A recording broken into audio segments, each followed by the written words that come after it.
Guerino to find a safe spaces for queer stories and storytelling, as well as audiences. Out Loud Chicago premiered this past summer with a series of shows from music to comedy at such legendary Chicago venues as The Hideout and Zany's Comedy Club. Now, please greet your host, the stunning Mr. Adam Guerino. What's going on, Parkside? All right. Welcome to Out Loud Chicago. Guys, we made it to Wisconsin. We made it. I love it. I love it. Give yourself a round of applause. How many here have been to like a mainstream comedy club before? Round of applause. You guys, we got hands. I like how some people say they were at a comedy club, but then they answer with this. People who've been in a comedy club, you answer with the affirmative, with a strong round of applause. You laugh at whatever you want. Society has taught you not to react when you're in the dark and you're watching an audience. But I want you, I encourage you, I urge you tonight, if you see something, you hear something that is funny, you laugh, you clap. Try it out. There you go. So yeah, Kathryn and I don't know if you guys are big fans of theirs. She helped put this show together. We started this show, and all the performers you're seeing tonight have done this show before, Out Loud Chicago. Queer Comedy is Zany's. Zany's is a comedy club inside Chicago. If you haven't heard about it, it is a comedy club that has been around for ages, and all of the greats have really gone through there. From Rosie O'Donnell to Jay Leno to Chelsea Handler, the list goes on. Before they had sitcoms, before they were doing HBO specials, they're coming through this comedy club. So it's really kind of a Chicago treat, if you will. So I have a question for you.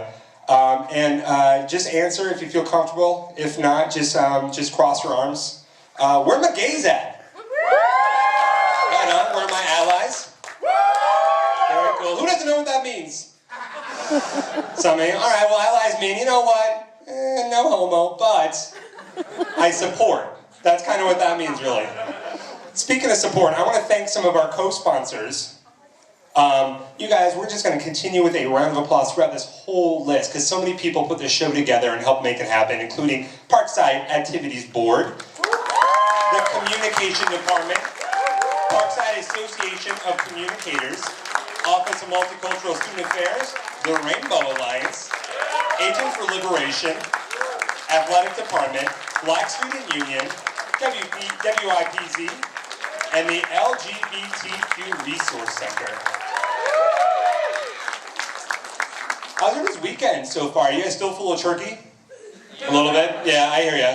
I actually kind of had like a reverse of that. I was just like really kind of like under the weather and sore yesterday. My body was just completely sore. I thought maybe it was because it's like cold.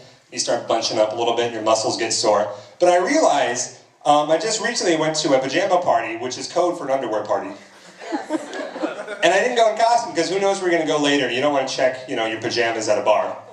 So I just went, and then after a couple drinks, I just, dropped my pants and stayed in my underwear. And I realized what had happened was I had spent 3 hours at this party flexing my legs completely because I was in my underwear in late November. We don't do a lot of running in November.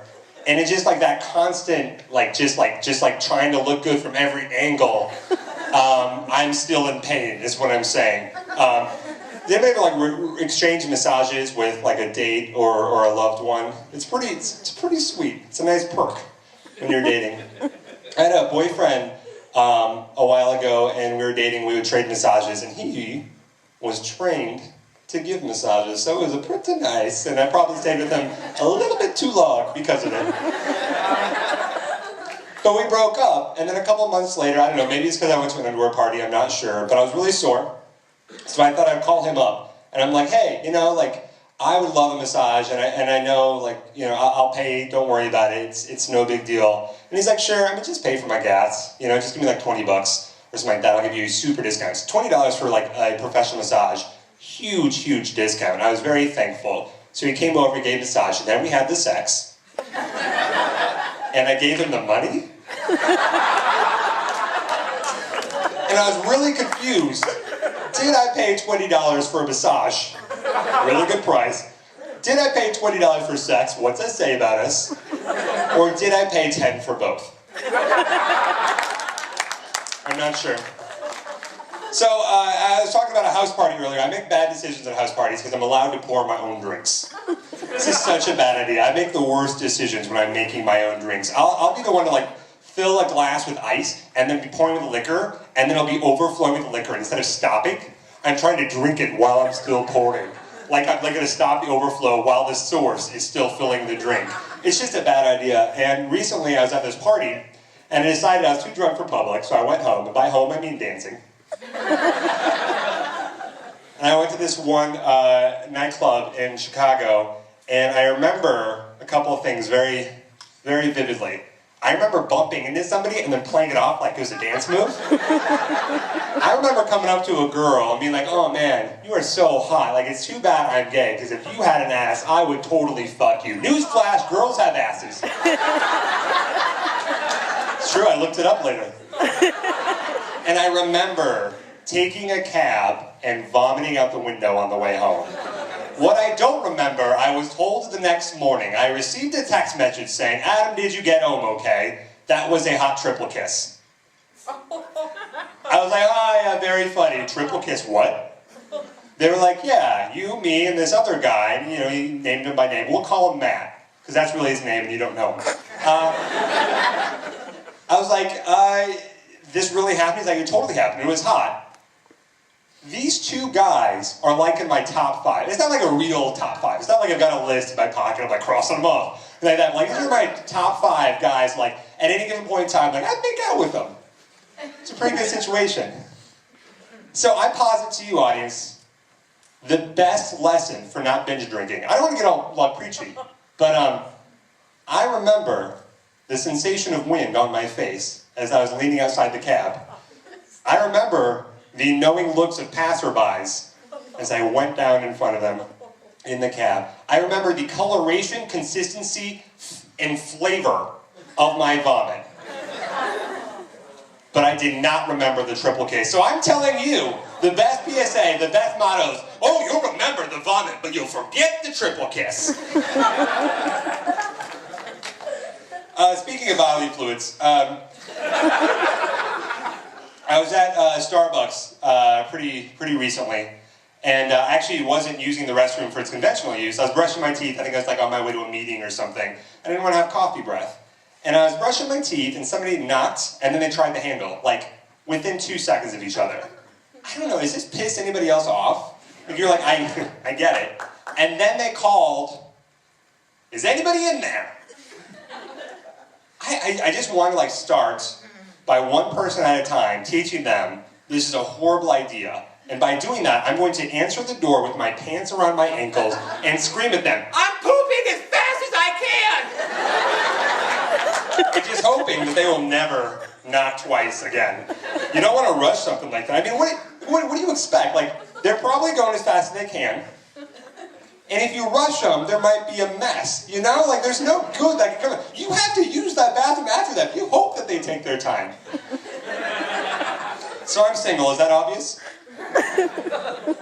Recently got out of a long-term relationship about a month ago. It lasted about a month. Learned a lot about life, learned a lot about love, learned a lot about this circle of love. Have you heard of it? It's kind of similar to the circle of life, because it begins and it ends in the same place. You meet somebody, you don't expect it, but you accidentally fall in love with them. And then they work up the courage to break your heart. And you feel cold and dead on the inside, and you say, never again. Until you trick some poor bastard into falling in love with you and break their heart. And you feel alive again, the circle of love. I don't know. You can clap at that, it's fine. That's a fortune cookie for medium. I don't know exactly where it went wrong. I think it was about the point where we're having coffee one moment in the morning after the sex.